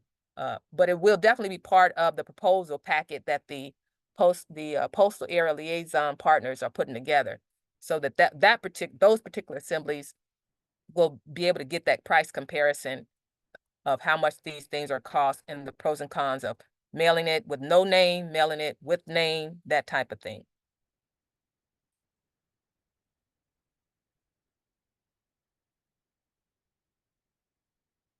Now the idea about this is an infographic. I wanted to do an infographic about presidents. And I think it's important for us to educate the people when we're talking about historically who the president is. There's actually 5 different presidents we're talking about, and we think we're only talking about one. I would like, if anybody knows the graphic person on the call, somebody who would like to help me put an infographic together. What, if you don't know what an infographic is, it's just a layout, more like a chart, and on it, we're going to talk about the president of the Continental Congress that we started out with. We're going to talk about the president of the Federation, the president of the Confederation, the president of the territorial, the president of the municipal, all these different presidents, and we think we're talking about one. Yes, Kalina? You could actually buy the program Doodly, and it'll write whatever you could work with somebody, and whatever you've picked out for the information, it very easily, you can program it to write out an infographic about what you're discussing now at a very low cost. You can get it under $100. Yeah, I yield. Thank you, Kalina. Mm-hmm. All right, so that's the president part, and I'm thinking of making that I'm thinking of possibly making it a tab. I'm not sure. Instead of the mission tab on the website, maybe not. I'm not sure. Luis, may I? Yes. I was just going to say, Kalina, could you put that link of that website into the chat? If you have it. Yeah, I'll look it up. Thanks. Yeah, thank you. I yield. Go ahead, Luis. I'm sorry. You. The next consideration, the union website development based on Anna's article. Anna just did an article about the American government structure. I thought it was really good. It's this article here. for everyone's information. This one here. I began to look at the website, and one thing in my opinion, this is my opinion, I don't think we have a government website for the American government. And that talks about our branches, like, like if you go to the United States government website, they tell you what the committees are, what the officers are, what the minutes was at the meeting and type of thing. We don't have a government website where people can go and look at our government called the American government. So I was thinking of maybe creating an American government website. And on that American government website, put the presidents, because the American government has all those 5 presidents under the American government, because they're either serving in the capacity in the Continental Congress as the Union or the United States, or they were serving in the capacity of the Federation, or they were serving in the capacity of the Confederation, which is ours, or they were serving in the capacity of our subcontractors, which is also our delegated powers. So I thought, well, maybe we should have an American government website that people can come to, and our presidents will be listed under there. So that's another new consideration that I was thinking, and maybe that would be the link that I would put on the website as opposed to Mission 2028 would be the United States or the Union link, where it would link out to our American government website. What y'all think about that? Tammy? Yeah, I think that that's probably something down the line, right? Because and obviously a lot of this is forward thinking, things that we're going to need as we go along. We will need a government website, and I would venture to say that once all of the states are seated and we could actually pull together a Continental Congress, and we're at that phase, that probably would be, and maybe an inspiration to put the former presidents that were American presidents and put them up. And then as we go along, we can add to it, right? But yeah, I think that's a great idea. I yield. All right. And next one, talking about the Continental Congress, Phase 3 edition, Congress in Training Assembly Proposal. Anna's answers. So let me tell you what this is. And I presented this to the Peacekeeping Task Force on my inspiration I had. So I'm asking Anna back and forth questions to try to get the logistics of Phase 3 down. Meaning, well, I'm asking, well, who's responsible for raising the flag? Or can we hold a Continental Congress? How many assemblies do we need to have to be able to hold a Continental Congress? These types of questions. So 2 particular questions I asked Anna that prompted me that prompted this inspiration about Congress and Training Assembly. And I'm going to explain what that is as I go through this. So 2 questions I asked. One was, how many states are needed to call a Continental Congress? Is it 9 of the original 13 or 2/3 of the now 50? So she says 2/3 of 50 are required, or we can call the Congress into session as we call the states into session, but we feel that the level of overall confusion and ignorance has not yet settled down, and the progress at the state level is not solid enough yet to do that, or solid enough to do that yet. The other question I asked, can we get the peace flag raised on the Congress building that Anna said we still own? And the reason I said Anna said, because I was talking to the Peacekeeping Task Force and they sent it over to Anna. So Anna says, the peace flag will only be raised when these issues become such a national issue that people demand it from the CEOs of these corporations. So now part of our Phase 3 was to have the peace to address our governors in our county tour, not the county tours, but in the capitulation tours, require them to raise the peace flag. That's where this question came from. And of course, one of the ultimate goals of the whole American Resurgence projects is called a Continental Congress, so that we can review those contracts that we have and see what we're going to do about renegotiating or whatever we're going to do. That's what this question came from. Tammy? Yeah, and I want to make a clarification, because I know there were a few people that reached out to me and basically had some reservations about using the word capitulation. But I wanted to point out that you may not like that word, but you know, and we could perhaps use a different word if it was unanimously, or there was more people in opposition of using it. But when we invoke ex parte Milligan, that's the same thing as that is in fact what is in essence capitulation. So I just wanted to point that out. And I also wanted to make a couple of, I know Kimberly had some great comments here in the chat. She wanted to note that she's begun work with her township to raise the peace flag, that their MAA and her have had their first meeting approaching one of the elected trustees, and he is interested. They're going to continue the work on this, and they're going to keep us advised. Anyone have suggestions on anything to offer them as encouragement to raise it up? She's grateful for all inspirations, and so far he's interested in making history. So that is fantastic. If anybody has anything to offer, please add it to the chat. And then she had a question, which is a really good question.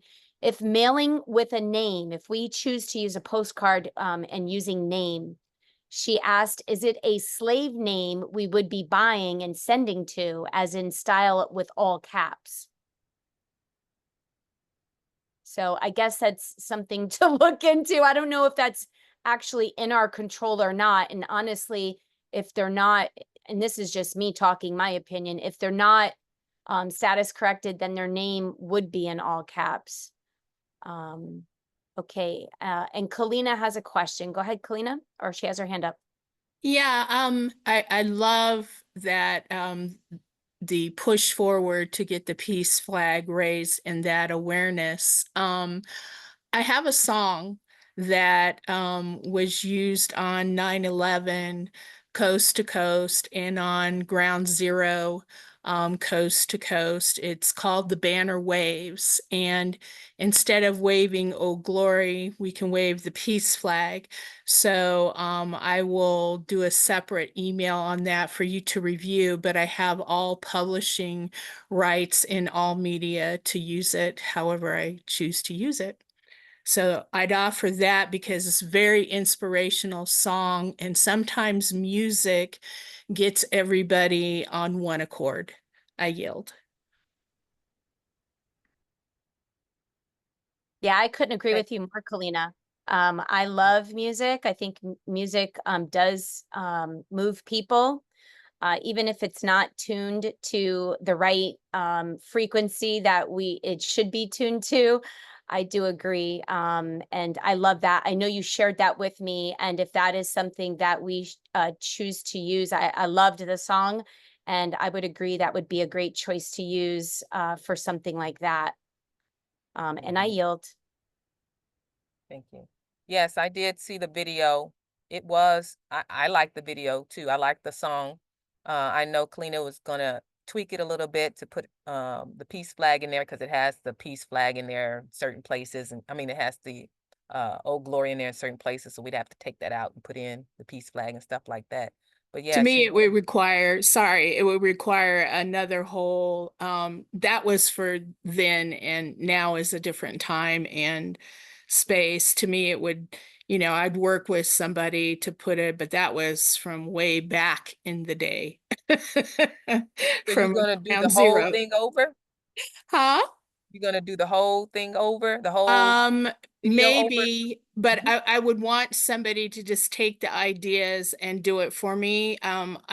Editing is a chore to me.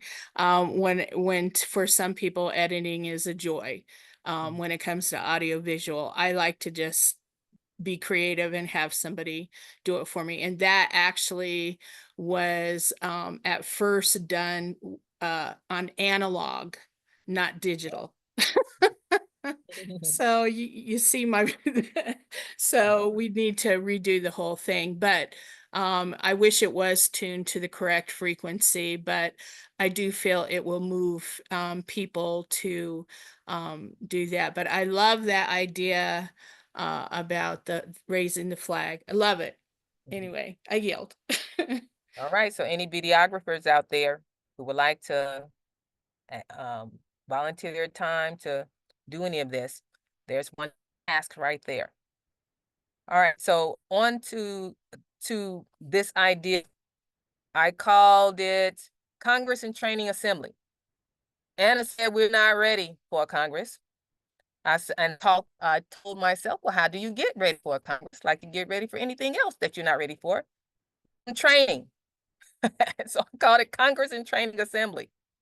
So what this is I'm thinking, and this will be used in phase 3. So instead of sending our sheriffs out as the spearhead of phase 3, we would start phase 3 out with a Congress and Training Assembly that we call and invite all the assemblies to send delegates, quote unquote. I'm putting air quotes because I don't want to call it delegates because this is not a real Congress. This is us training ourselves to be a federation of states, because the federation of states is us. It's not Anna. Anna is the fiduciary for our federation. I don't know if we understand. Well, I just don't get it. I don't hear it talked about enough that the 50 states is the federation. So how are we communicating with each other as a federation? Well, one way we did was in a Congress. So that's when we came together and handled our business. But I heard, different assemblies don't know how to handle their business, just by themselves because we're having growing pains. Well, at the same time, we still need to get training on how to handle our business together as well. So I was thinking that maybe phase 3 will actually start off with the Congress and Training Assembly sessions, where all the assemblies would be invited to come, and we would focus on these things. I said, in order to educate and train our 50 state assemblies, number one, run our nation's government as a union of 50 assemblies in full cooperation with each other. I know that's a high aspiration for us to be unanimous as 50 and not 13. Number two, to execute an appropriate unified action to address our employees with these 4 directives. Now, these are the 4 directives that I said that the county sheriff would just lead us off on. But before the county, I'm pulling back on that. Before the county sheriffs be sent out to do anything, maybe the assemblies need to get together and fine tune what we want actually done. And when we actually launch phase 3, imagine all 50 of us going to that governor's office in Alabama, Louisiana, in Texas, within the 1-month time frame. What would that do in America to our subcontractors when they see us 50 moving in unison? I'm not saying on the same day, within the same month or the same 2 months, us all moving to them saying, raise the flag. These are our list of remedies that we want you to start implementing. This all together. That's what I'm talking about. So these are the 4 directives that we're going to, as a Congress and Assembly, talk about and discuss and fine tune and say, yes, this is how we want to approach the subcontractors. This is what we're going to ask them for. We're going to send this sheriff. We're going to send that militia commander. We're going to send. This is what the county the Congress in Training Assembly is going to be discussing before we send out the capitulation people. We're going to talk about take our property out of the state trust. Anna has talked about that. We need all 50 of us, or even if it's 25 going to move at the same time. Approach whoever that is. I don't know if we have to approach the trustees or the U.S. trustees that's in that state or whoever. We'll have to find out who exactly has the power to do these things, because I don't know for sure, but we're going to find out. So when we go out there to address the subcontractors, we know we are speaking to the one who has the power to do what we're asking them to do. We're going to discuss if we want to go and ask 50 states and address who we need to address to tell them to take our property out of the state trust and discontinue the property title systems for land titles and vehicle titles. We can discuss that. Maybe the 25 or 50 states want to do it, or they don't want to do it together. We want to do this together. I'm talking about doing this together. That's the purpose of the Congress and Training Assembly sessions. For us to move, I said 50 and full force, for us to move together. We're going to be asking them to raise the peace flag on state capitol buildings, erect the billboard, and we're going to be asking for a one fell swoop list of remedies. This, and this. We're going to discuss this in the Congress and Training Assembly of what should be on that list, and who it is that we're going to send out to request them to do this or require them to do this.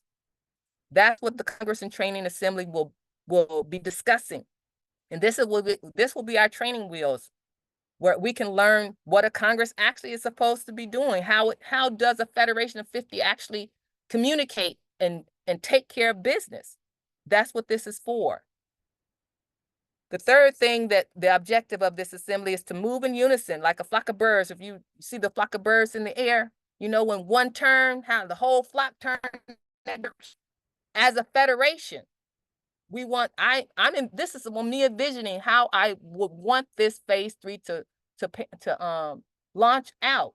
We're all moving in unison across these 50 states, approaching our subcontractors with what it is we want to do to straighten this mess up. To build up the weaker assemblies that will in turn strengthen our Federation of 50.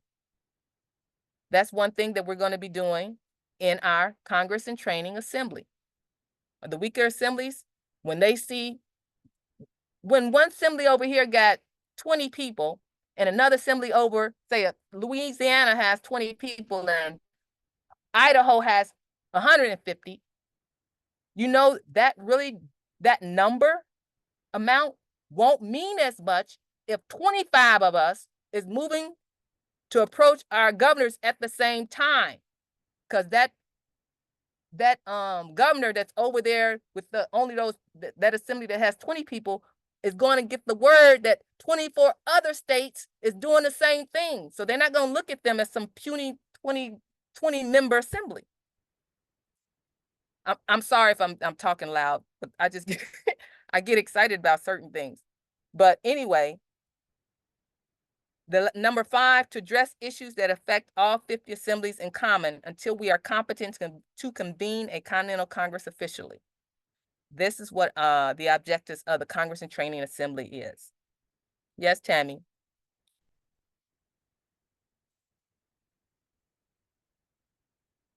Can y'all hear me? We Oh, can hear sorry. you, but Tammy's muted. Sorry. I was muted and I was trying to talk and didn't realize I didn't unmute myself. I just want to, respect everybody's time, and it's 9:32. Luis, how much more do you think you have? Is it more like 5 minutes, 10 minutes, or should we pause it? Let's finish this Congress and Training and we will pause it for next time, because I'm not sure what they.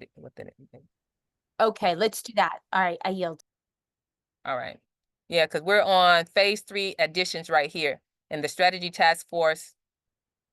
Yeah, and then the launch overview, the launch countdown overview. Do you want to do the countdown overview before we end it?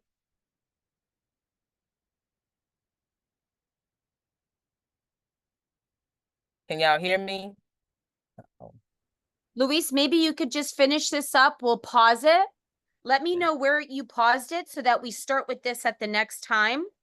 And then I think we should probably open it up for any questions, if anybody has any. Okay. All right. So I'm just gonna finish the Congress and Training Assembly because what I want is some feedback on this one. This is a new inspiration that I got, and I think it's necessary that we do something like this. I think it makes a very powerful impact to our phase 3. The members of this Congress and Training Assembly would be, I just listed the different type of people that an assembly might want to send to represent their assembly at this Congress and Training Assembly so that they can take back the information. But we would like the state assembly liaison could be one, the state assembly coordinator could be one, the chairman of the international business pillar could be one, the militia commander, if they have a continent, I would think a continental marshals would be there. But these are my idea of who would be an effective person to be at the Congress and Training Assembly sessions. I would chair the session along with my strategy, the strategy task force I'm putting together. We would be responsible for chairing the session and directing the strategy of phase 3. And this is all a part of phase 3.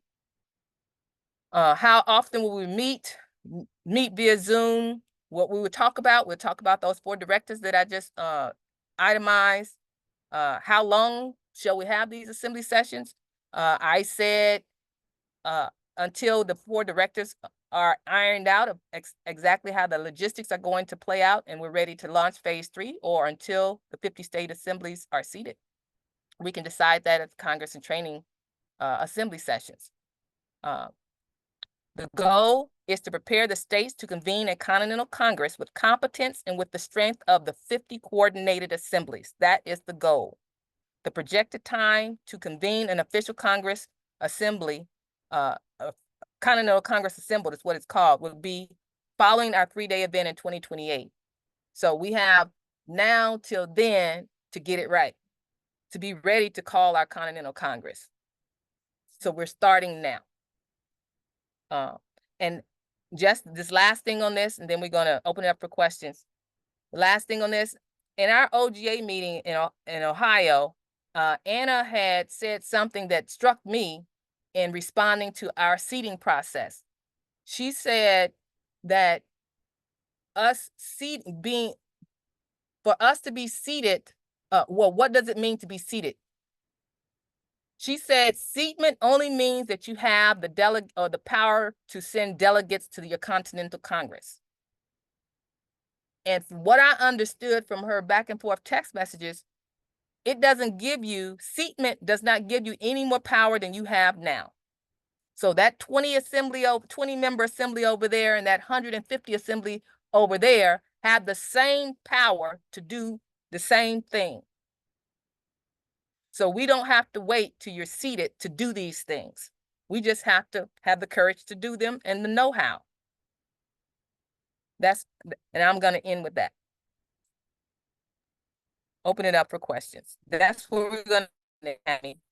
So Awesome. We're going to start next time on strategy task force. This one right here. Strategy task force under number 5. Yes. Mm-hmm. Okay, and that was some great information because from my understanding, when your assembly is seated, I thought that also meant that you were ready to invoke ex parte Milligan. You know, and that's the bigger deal, is basically letting the de facto courts know that you have your own courts up and standing. So so Tammy, what I understood from Anna's messages, because one of the questions that our chair had was, do we have to wait till we get seated to invoke our ex parte Milligan? I believe that was the question. And she said, no, go ahead and do what y'all, do your ex parte, basically. And then that's where it came, she up and said, seatment only really means that you have the capacity to send a delegate to Congress. So, And I think people have invoked ex parte Miller, they ain't seen it yet. Isn't that right? I mean, assemblies have. I don't know, any courts that are up. I know that there's a lot of chat on Telegram. And I know in Arkansas, and anybody please forgive me if I'm wrong here, but I think they did have a court and they sent their documents to the de facto courts on Cheryl's case. And so, I don't know the particulates of that story and that situation, so I can't speak any more of that. But from my understanding, I think that your assembly has to have, obviously, your General Assembly needs to be up and, positions filled to even try to invoke ex parte Milligan. So even if your assembly is seated, or your assembly isn't seated yet and you have invoked ex parte Milligan, there has to be training and positions filled.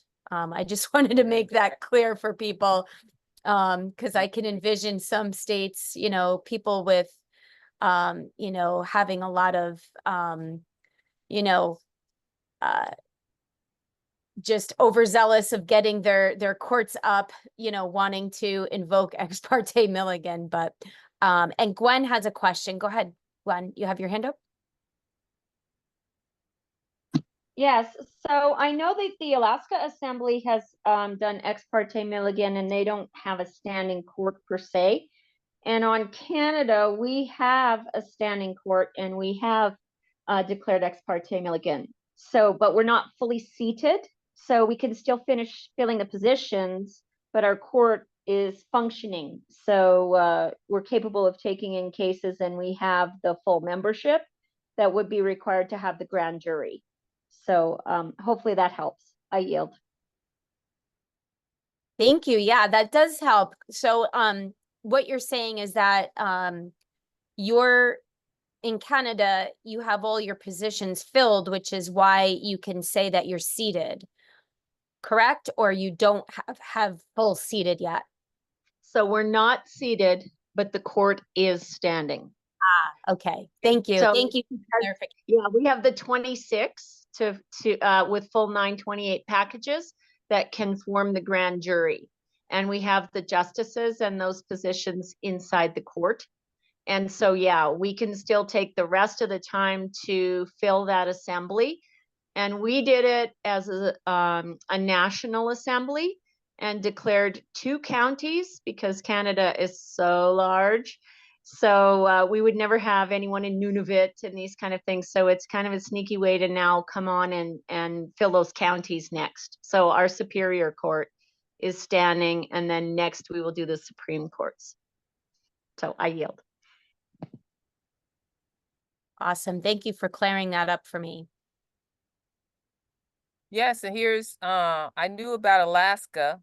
I didn't think they were seated yet. No, they're not seated, but they've declared ex parte Milligan. But I did their common law court. So we just have Yeah. to, you have to have your can you hear me? Yes. Oh, yeah, you have to have your offices and positions and stuff filled before you do it. And you have to, for us, we have to do practice, like training. We're training now for our drill assembly to get all our court processes down. You have to do all that, of course, before you invoke ex parte Milligan, but you don't have to wait till you're seated to invoke it. That's So right. And they're doing arbitration. They're doing arbitration process rather than full court, is my understanding on Alaska. They're doing what? Say that again, Gwen. An arbitration, like a mediation arbitration type thing, where they can handle cases and hear it differently than invoking a grand jury. I think the person to ask I mean, the individual to ask about that would be Dennis on Arizona. Because there is a way to have a petite jury and still conduct court and not have a full standing court. And it's my belief that's what Alaska is doing. But we could clarify it with them just to be certain that we're not misunderstanding. So I yield. Helena? Fabulous, fabulous. There's a second part to it. My understanding is that even though you are standing and the court is standing and ex parte Milligan is standing, what you have to be aware of is having some teeth and coming back with it with the sheriffs and the marshal at arms and your continental sheriff in place. So because you have to have worked out if someone is to be arrested, where are they going? I yield. Yeah, that's true. And one of the concerns, that is one of the major concerns that assemblies have is, where are our teeth when we try to even go do capitulation? Well, we're going to talk about that in our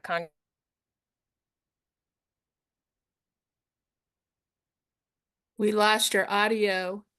training assembly. Is when 25 of us, 30 of us move at the same time as part of our team. Can y'all hear me? Yeah, you you cut out.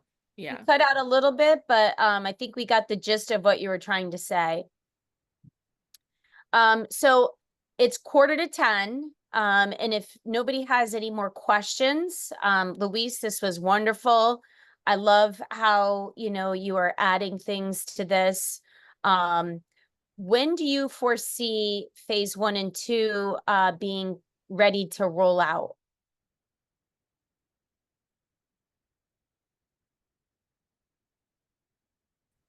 Can you hear me, Luis? Oh, there you are. I can hear you now. Can you hear me? Did you hear what I asked you? When is phase 1 and 2 going to be rolled out? Yes. Okay. Yeah. So that's it's really going to depend on Anna, really. I'm trying to get her to just sign off on the detailed research. She needs to finish that video and is that it? Not much. I mean, it's really her. All right. So maybe October. I'm still pushing for September at least to have all the documentation to the assemblies who wants it. And the but we will know by our next meeting. That's for sure. Even if we launch in October, we're still on schedule. September or October. All right, that sounds good. So just to sum up the meeting here, and before we go on the county tours was November and December. Oh, okay. All right. Thank you for that clarification. So I'm gonna make our next meeting. I know it's crazy, but September 11th, it's a Wednesday. Hopefully you guys don't have a problem with that. But that's going to be the next think tank meeting. Okay. And I'll get this out in the next day or two, the recording of this with all the notes and links for different things. And if anybody has questions moving forward, please feel free to email me and I'd be happy to answer questions. I put my email and Luis's email in the chat. And I think, like Louise said, all of her documents have her email address on it. Okay. All right. So I'm going to sum us up. Thank you, everybody, for joining. And we'll see you in a month. If anybody's looking to work in any of those task force, please reach out to us and we'll add you and get you on the team and get you guys together and going. Okay. All right. Have a good night, everybody. Thank you all for your time. Thank you. Sorry we went over a little later. Thank Good you. night. Thank you. Blessings. Peace and love. Thank you. Thank Mhm. you. Night. Good night. Good night.